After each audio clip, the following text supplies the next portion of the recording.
Salut, je m'appelle Michel Batoum, je suis juriste conseil auprès d'un cabinet de la place. Il sera question dans cette chaîne d'aborder avec vous de diverses notions juridiques, de les mettre à votre portée dans la plus simple des expressions.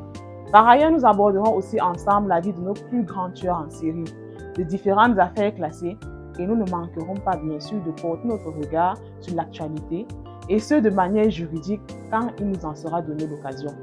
J'aurai une seule chose à vous demander, regardez la vidéo jusqu'à la fin. Trêve de blabla, passons à notre sujet. Nous aborderons aujourd'hui le cyberharcèlement. J'imagine que vous savez déjà ce qu'est le simple harcèlement. Dans tous les cas, la seule différence avec le cyberharcèlement, c'est que lui, il a lieu hors ligne, bien sûr. Alors, qu'est-ce que le cyberharcèlement?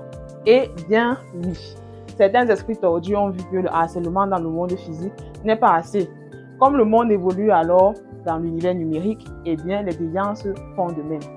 Le cyberharcèlement est un ensemble d'actes agressifs perpétrés contre un ou plusieurs individus au moyen des technologies de l'information et de la communication à l'encontre d'une victime qui ne peut pas facilement se défendre. De façon claire, arrêtez d'insulter les gens sur les réseaux. Arrêtez de publier les images qui n'ont pour seul but que de les dénigrer. Arrêtez de les menacer dans vos commentaires ou même de propager des rumeurs.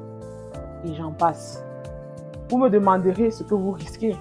Et je vous répondrai que bien que la législation camerounaise reste très peu fournie à ce sujet, une condamnation peut néanmoins être prononcée contre vous par interprétation libérale des lois existantes sur le cyberharcèlement hors ligne.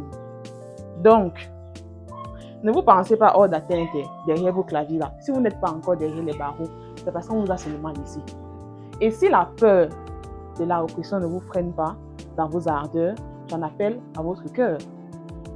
En effet, le cyberharcèlement peut s'effectuer dans tous les milieux, scolaires, estudiantins, professionnels, etc. En ce qui concerne le milieu scolaire, les victimes y sont pour la plupart âgées de 10 à 17 ans, souffrent d'un grand manque de confiance en elles, vivent des changements dus à la puberté avec lesquels elles ne sont pas encore en phase.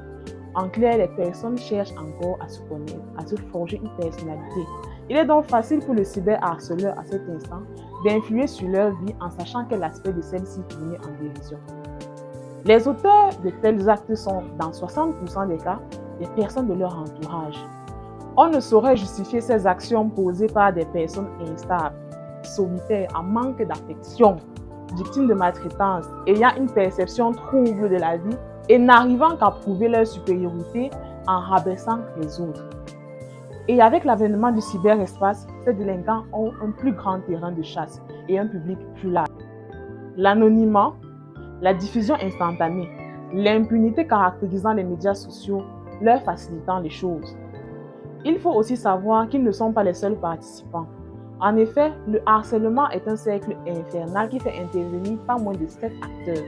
Hormis la victime et le cyberharceleur, il s'agit des acolytes, des supporters actifs ou passifs, de l'observateur curieux qui s'en désintéresse, du témoin désapprobateur et inactif, et même du témoin résistant qui prend parti activement pour la victime.